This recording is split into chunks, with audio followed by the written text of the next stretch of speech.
This morning you stepped into a hot shower, let the water run down your back, and barely thought about it. It is the most ordinary thing in the world.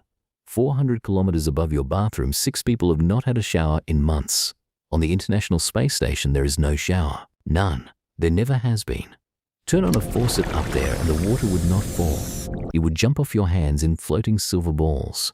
Those floating drops are not just messy, they can short out electronics or get sucked into someone's lungs. So how do astronauts stay clean for 6 months with no shower, no sink, and no running water at all? The answer involves rinse-free soap, swallowed toothpaste, a vacuum cleaner haircut, and a machine that turns yesterday's sweat and urine straight back into today's drinking water. Some of these tricks are brilliant. A few are genuinely disgusting. And by the end, your bathroom is going to feel like a luxury spa you never appreciated. Start with a core problem. In space, water does not behave like water. On Earth, gravity pulls every drop downward, into the drain, off your skin, out of your hair. In orbit, there is no down. Water clings to whatever it touches and just sits there in a sticky dome. Surface tension turns every spill into a slow-motion blob that you have to chase and mop up by hand. And a loose water blob is not just annoying. Drift it into an open panel and it can fry the electronics. Breathe one in by accident and you choke on water in the middle of the cabin air. So the whole idea of standing under running water is simply impossible. It would float everywhere and never drain. Astronauts solve it by never using free water at all. Almost everything is done with a damp cloth. A typical daily wash is a sponge bath with 2 washcloths, one to soap up, one to wipe clean. That is the entire shower. A pouch of warm water, 2 cloths, and a little soap that needs no rinsing. It sounds primitive, but every single drop of water up there is precious, and here is why. Sending water up from Earth is brutally expensive. Every liter has to ride a rocket, so the station does something that sounds like science fiction. It recycles almost all of its water. Sweat, the moisture in your breath, and yes, urine are all collected and purified. The system is called ECLSS, and its newest version recovers 98% of all the water on board. A urine processor uses vacuum distillation to pull clean water out of pee. A separate dehumidifier captures the moisture from everyone's breath and sweat right out of the cabin air. NASA engineers have a saying for it: today's coffee becomes tomorrow's coffee. When the system hit 98% recovery in 2023, the engineers genuinely celebrated. Astronauts insist the recycled water tastes completely normal. Cleaner, some say, than the tap water back home. Pause on that. The water washing their skin tonight passed through someone's kidneys last week. It sounds gross. It is also one of the most impressive recycling machines humanity has ever built. So now, what about washing hair? Washing your hair with no shower and no running water is its own special puzzle. Astronaut Karen Nyberg filmed exactly how she does it, and millions of people have watched it since. First, a small pouch of warm water. She squeezes a little onto her scalp, watching in a mirror so it does not escape. Then no-rinse shampoo, the kind hospitals use for patients who cannot get out of bed. She combs it through, scrubs with a towel, and that is it. No rinsing because there is nothing to rinse with. Then comes the strangest part of the whole process. As her hair dries, the leftover water evaporates into the cabin air as humidity. That humidity gets pulled into the air system, purified, and turned right back into drinking water. So in space, your shower water literally comes back to you as a drink the next day.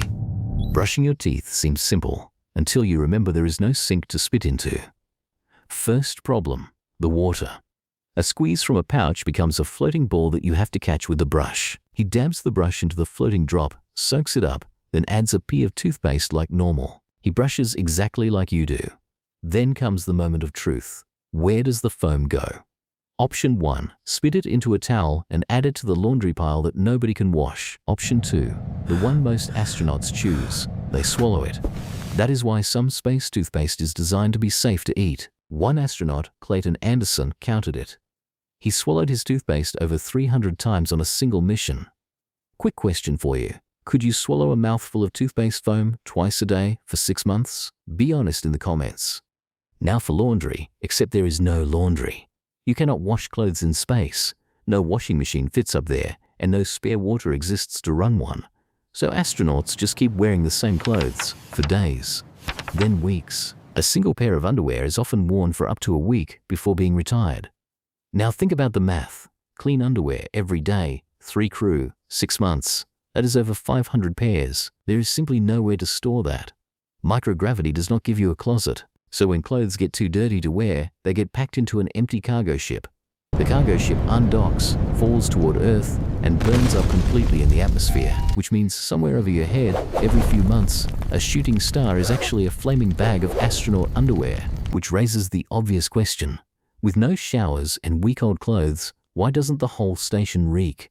Astronaut Scott Kelly, who spent a year up there, gave a surprising answer. The people don't smell much at all. Daily sponge baths, deodorant, and rinse-free soap keep their bodies genuinely clean. The real offenders, Kelly said, are the workout clothes nobody can wash for weeks, and the station's air filters work non-stop, scrubbing out body odors along with the carbon dioxide. NASA even sniff tests equipment on the ground before launch, rejecting anything too smelly to live with for months. If you like the parts of space that nobody puts in the brochure, subscribe. The next part gets genuinely weird. Here is the twist most people never hear. Space slowly rebuilds your skin while you are up there.